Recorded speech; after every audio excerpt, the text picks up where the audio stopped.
I want to give you a little bit of information of what's happening on Israel's northern border with Syria. A few days ago, there was a weapons cache bombed that many people say was Israel's doing. 2 days ago, there were terrorists that crossed over into Israel from Syria, and the IDF, the Israel Defense Forces, shot them and saved a terror attack from happening, thank God. Just last night, there was another attack in Syria on an army base, on a terrorist base with lots of weapons, and many people say that it was Israel that did that too, although Israel denies that it was Israel who bombed that weapons cache. And so you see there's a lot of action happening. Things are changing. And the question is, what's different now from a few months ago? And I'll tell you what many people in Israel are saying.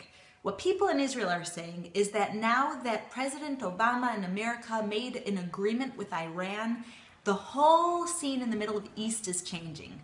Suddenly terrorists are feeling the go-ahead, the green light, that they've been given the okay to suddenly transport weapons to different terrorists. So Iran is sending weapons to Hezbollah in Syria, in Lebanon.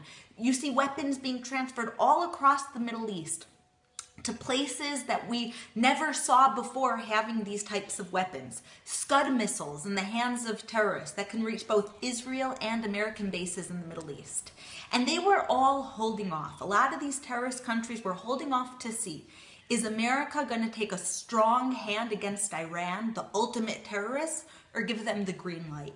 And as soon as there was an agreement between America and Iran on the nuclear weapons, suddenly all the terrorists saw the free world is not going to stand up against them. They're not going to take a stand against weapons being transferred to terrorists. And so now, since the agreement was reached between America and Iran, we're seeing weapons being transferred all across the Middle East. And as George W. Bush said just a few days ago, if you think the Middle East is scary now, imagine what it's going to be like for our grandchildren if we don't take a stand and put our foot down against it. And so Israel sees that we're acting alone. We have to protect ourselves. We can't rely on anyone else, only our army and God.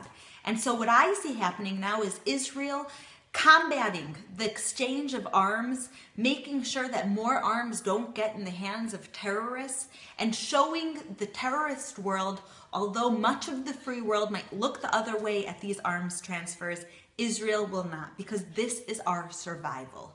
We will lay down the law and say terrorists should not have weapons, and we will do everything we can to make sure that happens, because this is our survival on the line.